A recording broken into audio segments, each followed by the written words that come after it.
आपके अपने YouTube channel अनुराग study class में दोस्तों आपका स्वागत है। दोस्तों आपका आज यानी 15 सितंबर को कक्षा 11वीं का जीव विज्ञान बायोलॉजी का पेपर है, इसलिए पहले ही मैंने आपको तैयार कर दी है, तैयारी करा दी थी। ओके, पार्ट 1 आ चुका है, पार्ट 2 आ चुका है। पार्ट 1 मैंने दोस्तों आपको महत्वपूर्ण आपको 2 अंकीय 3 अंकीय प्रश्न बता दिए थे विद सॉल्यूशन के साथ, जबकि मैंने पार्ट 2 में आपको 4 अंकीय 5 अंकीय महत्वपूर्ण प्रश्न बता दिए थे। आई होप दोस्तों जो क्वेश्चन बताया आपने सभी तैयार कर लिए होंगे। ओके, लगातार आप वस्तुनिष्ठ प्रश्न के लिए कह रहे थे, तो इस वीडियो में हम क्या है जो चैप्टर आपके आने हैं सभी के हम क्या है वस्तुनिष्ठ क्वेश्चन देखेंगे इंपॉर्टेंट वाले। साथ ही आपकी ये रिवीजन क्लास हो, रिवीजन क्लास मतलब मैं आपको क्या है 2 नंबर 3 नंबर 4 नंबर 5 नंबर वाले दोबारा क्वेश्चन बता दूंगा एकदम फास्ट ही, जिससे आप क्या है अगर आपसे एक भी क्वेश्चन छूट गया है तो आप क्या है दोबारा तैयार कर लें, क्योंकि अभी पर्याप्त समय है। ओके, चलिए स्टार्ट कर लेते पहले आपका कोशिका जीवन की इकाई। ओके, इस चैप्टर से देख लेते हैं। तो वस्तुनिष्ठ में दोस्तों आपको सबसे पहले तैयार कर लेना है सबसे बड़ी कोशिका होती है, सबसे बड़ी कोशिका होती है, बहुत ज़्यादा इंपॉर्टेंट है। इसका राइट आंसर हो जाएगा दोस्तों आपका शतुरमुर्ग का अंडा, इसका आपका राइट आंसर हो जाएगा। ओके, तो हो जाएगा आपका शतुरमुर्ग का जो अंडा है वो सबसे बड़ी कोशिका है। ओके, चलिए आगे देख लेते हैं।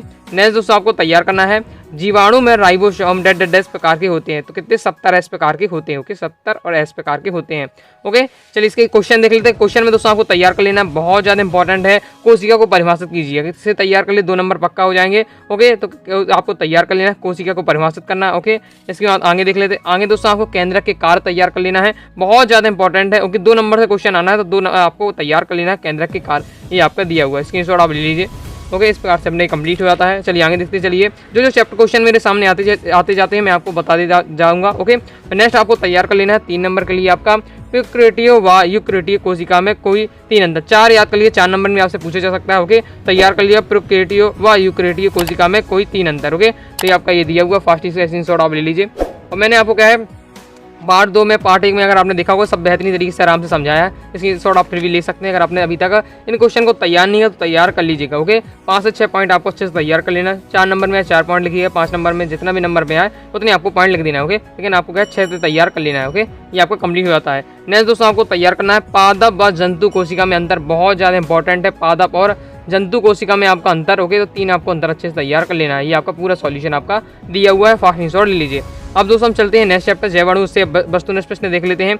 इसमें आपको तैयार करना है वायरस क्या होता है। ओके, तो वायरस क्या होता है, तो इसका राइट आंसर हो जाएगा आपका तीसरे का हो जाएगा आपका न्यूक्लियो प्रोटीन। ओके, जो वायरस है वो आपका न्यूक्लिक प्रोटीन होता है। फिर नेक्स्ट है वाटसन एवं क्रिक के अनुसार DNA एक चक्र में कितने न्यूक्लियोटाइड पाए जाते हैं, तो इसका राइट आंसर है 10। ओके, राइट आंसर क्या हो जाएगा 10, एकदम रट लेना है आपको सभी। ओके, नेक्स्ट है आपका न्यूक्लियोटाइड बने होते हैं, तो न्यूक्लियोटाइड बने होते हैं तो आपका 2 नंबर का राइट आंसर हो जाएगा प्यूरिन का पाइरीमिडीन शर्करा और क्या है आपका फास्फेट, रट लीजिएगा। ओके, ये आपका हो जाता है। आगे चलिए नेक्स्ट क्वेश्चन देख लेते हैं हम। ओके, आगे दोस्तों आपको तैयार कर लेना पेप्टाइन बंध किसे कहते हैं, पहले ही मैं आपको बता चुका हूँ 2 नंबर में, तैयार कर लीजिएगा।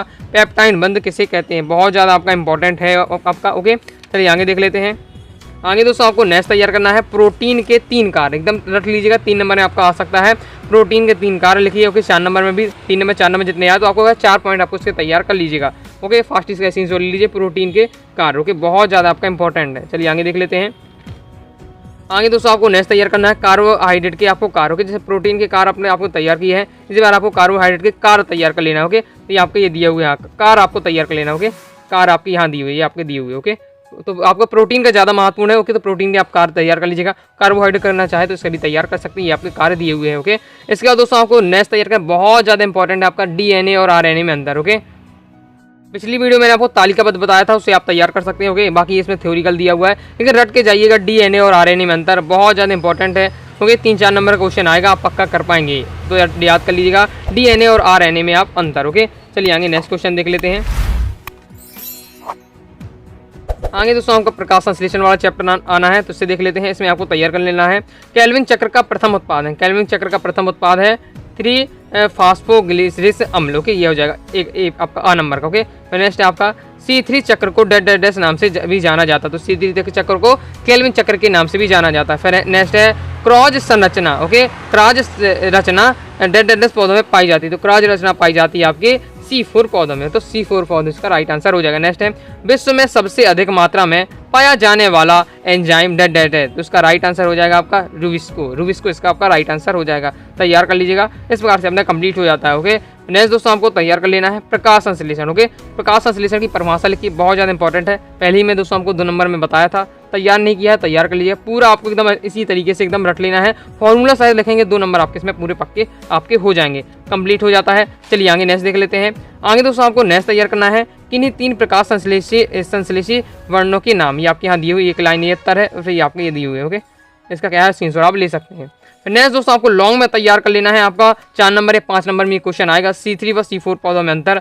स्क्रीनशॉट ले लीजिए, पहले मैंने आपको 5 नंबर बताया था, तो 5 नंबर में आपका आ सकता है या 3 नंबर आपका 4 नंबर में आ जाए। तैयार कर लीजिएगा, जितने नंबर है उतने पॉइंट आपको लिख देना है, लेकिन कम से कम आपको 500 तैयार करके रखना है ये पॉइंट। ओके, स्क्रीनशॉट ले लीजिए। C3 और C4 पौधों में अंतर बहुत ज़्यादा इंपॉर्टेंट है, प्रीवियस ईयर पेपर में कई बार आ चुका है। ओके, अभी तक दोस्तों आपने वीडियो को लाइक नहीं किया है तो वीडियो को लाइक करके चैनल को सब्सक्राइब जरूर करिएगा। कोई भी दोस्तों आपको डाउट हो कमेंट बॉक्स में जरूर पूछ लीजिएगा, और टेलीग्राम चैनल को ज्वाइन किया है तो टेलीग्राम चैनल को भी ज्वाइन कर लीजिएगा। नेक्स्ट दोस्तों आपको तैयार कर लेना है प्रकाशीय रासायनिक प्रतिक्रिया और मतलब प्रकाशीय संश्लेषण व आपका अप्रकाशीय अभिक्रिया में आपको अंतर। ओके, मतलब प्रकाशीय अभिक्रिया अप्रकाशीय अभिक्रिया अंतर आपको तैयार करना है। इसमें भी आपको 4 से 5 आपको पॉइंट अच्छे से आपको तैयार कर लेना है। ओके, इसका स्क्रीनशॉट फास्ट ही आप ले लीजिए। ओके, ये अपना कंप्लीट हो जाता है। चलिए आगे देख लेते हैं। आगे दोस्तों आपका नेक्स्ट चैप्टर आना है पादप में श्वसन, इसे देख लेते हैं। इसमें दोस्तों आपको सबसे पहले तैयार करना है कि प्रोटीन के श्वसन गुणांक का मान है, तो प्रोटीन के श्वसन गुणांक का मान होता है 0.9। ओके, 0.9 आपको तैयार कर लेना है। नेक्स्ट ये भी आपको तैयार करना है कार्बोहाइड्रेट के श्वसन गुणांक का मान है, तो इसका राइट आंसर 1। ओके, अगर आपसे कार्बोहाइड्रेट के श्वसन गुणांक पूछे तो 1 हो जाएगा, प्रोटीन का श्वसन गुणांक पूरे 0.9 हो जाएगा। कंफ्यूज नहीं होइएगा, क्लियर याद कर लीजिएगा। नेक्स्ट आपको तैयार कर लेना है ऑक्सी श्वसन में एक ग्लूकोज के अणु से क्या है आपका 36 ATP ऊर्जा क्या है आपकी प्राप्ति होती है, इसमें राइट आंसर 36। ओके, ऑक्सी श्वसन के एक ग्लूकोज से 36 ATP ऊर्जा प्राप्त होती है, आपको तैयार कर लेना है।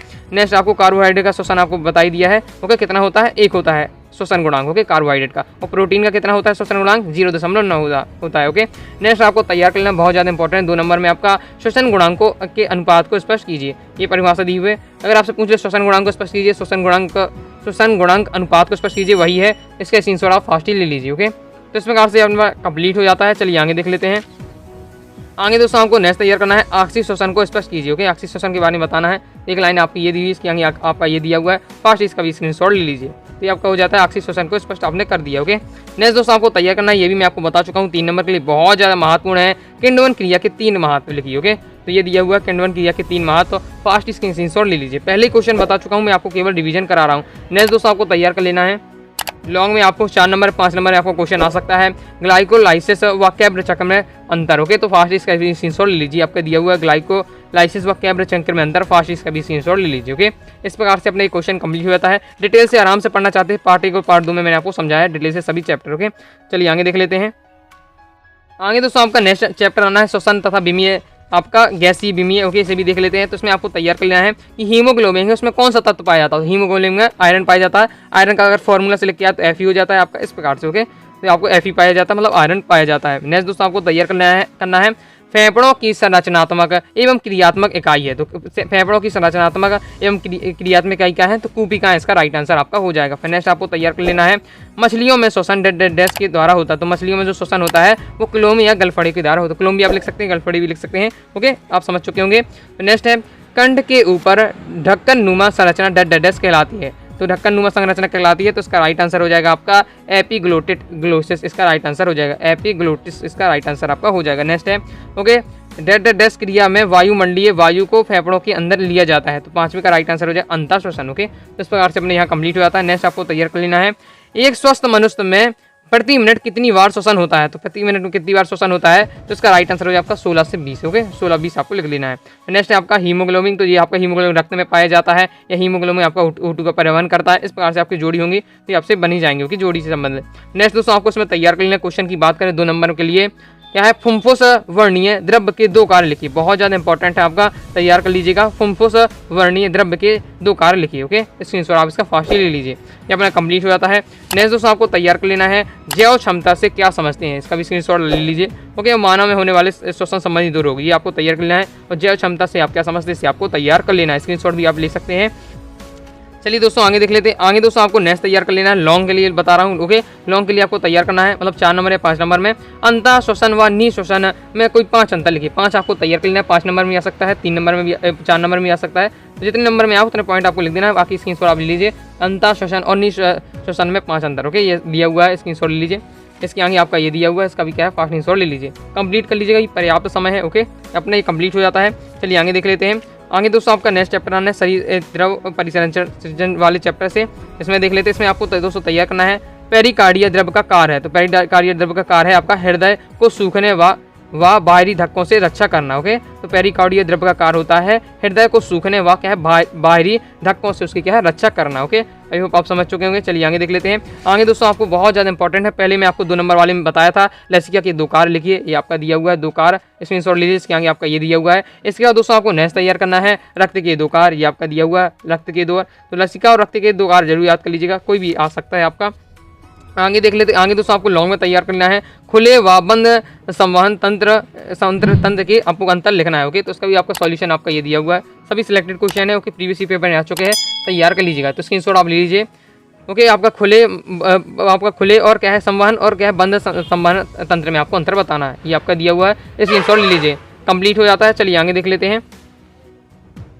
आगे दोस्तों आपका नेक्स्ट चैप्टर आना है उत्सर्जी उत्पाद व निष्कासन वाले चैप्टर से देख लेते हैं। इसमें दोस्तों आपको तैयार करना है मानव वृक्क से निकलने वाले हार्मोन को लिखिए। तो उसका मानव वृक्क से निकलता है रेनिन। ओके, प्रत्येक मानव वृक्क में लगभग कितने नेफ्रॉन पाए जाते हैं? तो प्रत्येक मानव वृक्क में करीब 10 लाख नेफ्रॉन पाए जाते हैं। ओके, ध्यान रखना है कि एक मानव का अगर वृक्क है ओके तो उसमें कितने 10 लाख नेफ्रॉन पाए जाएंगे, याद रखिएगा, बहुत ज़्यादा इंपॉर्टेंट है। नेक्स्ट है मूत्र में ग्लूकोज की उपस्थिति किस रोग को दर्शाती है? तो हो जाए मधुमेह। ओके, मधुमेह जिसे अपन कहते हैं डायबिटीज़। ओके, ये होते हैं मूत्र में अगर ग्लूकोज की उपस्थिति किस रोग को दर्शाती हो जाएगा मधुमेह। नेक्स्ट है बोमेन संपुट कहाँ उपस्थित होता है? तो वृक्क में। बहुत ज़्यादा इंपॉर्टेंट जो बोमेन संपुट होता है वो किसमें होता है? वृक्क में। सभी एकदम सिलेक्टेड क्वेश्चन इंपॉर्टेंट है, आ चुके हैं प्रीवियस पेपर में, रट लीजिएगा। ओके, चारों के चारों कंप्लीट हो जाता है। चलिए आगे देख लेते हैं। आगे में आपको दोस्तों तैयार कर लेना शॉर्ट में आप ओमोनोलिंक जंतुओं की आपको क्या है परिभाषित करना है। इसका सॉल्यूशन आपका ये दिया हुआ है, फास्ट इंस्टॉल ले लीजिए। ओके, फिर नेक्स्ट में आपको तैयार करना है यूरियोटिक जंतुओं को परिभाषित कीजिए, इंपॉर्टेंट है। इसके बाद दोस्तों आपको तैयार करना है लॉन्ग में आपका। ओके, मैंने पहले ही बताया था, अभी देखिएगा वीडियो जाकर देख सकते हैं, पुरानी वीडियो भी पहले ही मैं आपको समझा चुका हूँ, बताया था कि नेफ्रॉन की संरचना का आपको नामांचित्र आपको तैयार कर लेना है। अब देखेंगे बहुत ज़्यादा कठिन है ये संरचना। ओके, तो आपको थोड़ी क्या है प्रैक्टिस करिए। यूट्यूब पर आप सर्च कर सकते हैं नेफ्रॉन की संरचना का नामांकित आसानी से कैसे बना, कई सारे वीडियो आएंगे, उसमें ट्रिक के माध्यम से बताते हैं, तो सीख लीजिएगा, लेकिन तैयार कर लीजिएगा। ओके, और साथ ही उनको नामांकित आपको तैयार करना कि कौन कौन सा है, जितना लगभग आपसे बन सके बनाने की प्रैक्टिस करिए, तो आपके 4 से 5 नंबर पक्के कर पाएंगे, क्योंकि लॉन्ग में आता है आपका 4 से 5 नंबर पक्के हो जाएंगे केवल एक चित्र बनाने से। ओके, तो तैयार कर लीजिएगा, ज़्यादा डिटेल से लिखने से अच्छा है एक थोड़ा अच्छा चित्र सीख लीजिए बनाना, काम आएगा, तो अपने कंप्लीट हो जाता है। ओके, तो इस प्रकार से मैंने आपको क्या लगभग सभी चैप्टर के आपको इंपॉर्टेंट वस्तु स्पेस बता दी है और आपका रिवीजन करा दिया है इंपॉर्टेंट क्वेश्चन का। ओके, आई जो कितने क्वेश्चन बताएं सभी तैयार कर लीजिएगा। वीडियो पसंद है वीडियो को लाइक करें, चैनल सब्सक्राइब जरूर करिएगा। कोई भी दोस्तों आपको डाउट हो कमेंट बॉक्स में जरूर पूछ लीजिएगा। और अभी तक आपने क्या है टेलीग्राम चैनल को ज्वाइनिंग है, टेलीग्राम चैनल को भी ज्वाइन कर लीजिएगा। मिलते हैं नेक्स्ट वीडियो में, तब तक के लिए बाय बाय।